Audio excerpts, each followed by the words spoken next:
Hi home cooks! Today I'm in the kitchen making an easy freezer-friendly lasagna.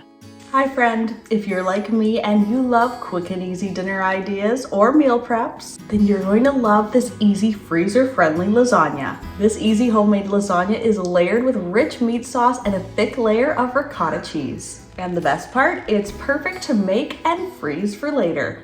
This classic comfort food is perfect if you're looking to stock your fridge with delicious dinners. This homemade lasagna recipe can be frozen and baked whenever you need a cozy dinner. This pasta dinner is one of my family's favorite casseroles. It's perfect to make, freeze, and deliver to a friend, or if you need to stock your own fridge with hearty, wholesome dinners. I love making it in these disposable aluminum trays, which is especially nice if you're bringing it to a potluck or gifting it to a friend. That way no one has to worry about returning a casserole dish at the end. So let's get into the kitchen. This is how I make an easy freezer-friendly lasagna.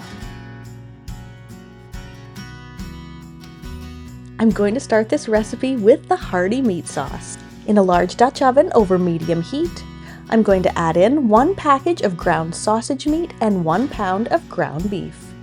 I'm just going to break and crumble up the meat as it cooks away in my pan. Meanwhile, I'm going to get started on the cheese layer. In a large bowl, I'm going to mix together 2 475-gram containers of ricotta cheese. Mix this together with 1 egg and a half teaspoon of nutmeg. I'm just going to return to my meat pot here to stir it occasionally until there's no pink left.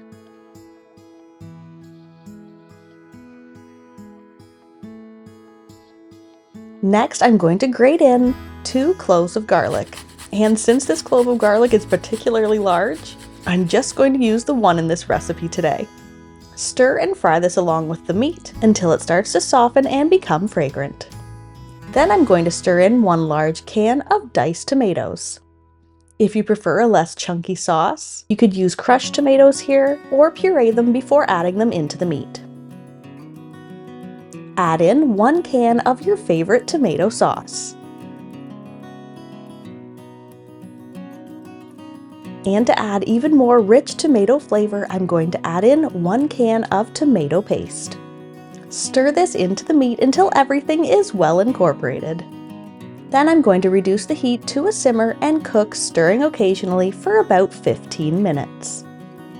And just before we're ready to assemble the casserole, give it a taste and adjust the salt and pepper. Now I have this freezer-friendly and oven-proof container that I'm going to use to assemble my casserole. But of course, you could just as easily use a regular casserole dish for this. Spread in enough meat sauce to just barely cover the bottom of the pan. Then I have some oven-ready lasagna noodles which I'm going to layer on top. Then I'm going to spread on top of the lasagna noodles 1/2 of the meat sauce. Place on top another layer of the lasagna noodles, and keep in mind that they're going to puff up and expand in the oven, so leave a little room between each one. Now spread evenly on top the thick ricotta cheese layer. I'm just dropping it in clumps all over the top of the casserole. Then you can easily press and spread it out without disturbing any of the layers underneath. And of course, on top of this, we're going to put another layer of the lasagna noodles. And for the final layer, I'm going to spread on top the last half of the meat sauce. Now, if you're freezing this casserole right away, I actually prefer omitting any of the grated cheese to the top until it's time to bake the casserole. I'm just going to allow it to cool and then wrap it completely in plastic wrap, which I'm going to then follow with a layer of aluminum foil. Label the casserole with the date and the baking instructions, and then it's ready to get popped into the freezer. When you're ready to bake your lasagna, remove the plastic wrap and foil and place a layer of grated mozzarella cheese on top.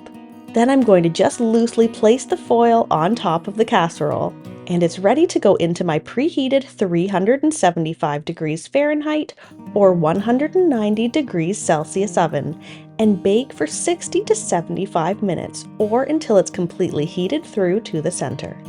Then remove the foil and bake it uncovered at 425 degrees Fahrenheit or 220 degrees Celsius for another about 10 to 15 minutes, or until your cheese is nicely browned on top.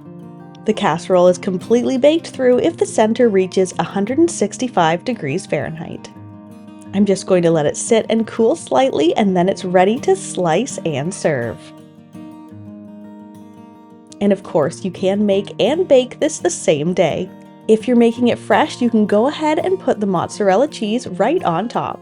Cover it loosely with foil and then bake in the preheated 375 degrees Fahrenheit or 190 degrees Celsius oven for about 25 to 30 minutes. Remove the foil and place it back in a 425 degrees Fahrenheit oven until your cheese is nicely browned on top. And this classic pasta dish is ready to serve right away. And as always, you can find a link to the full written recipe in the description box below. Enjoy! If you're a fan of deliciously simple vintage recipes and old-fashioned skills, then you'll want to check out this next video. Thanks for stopping by.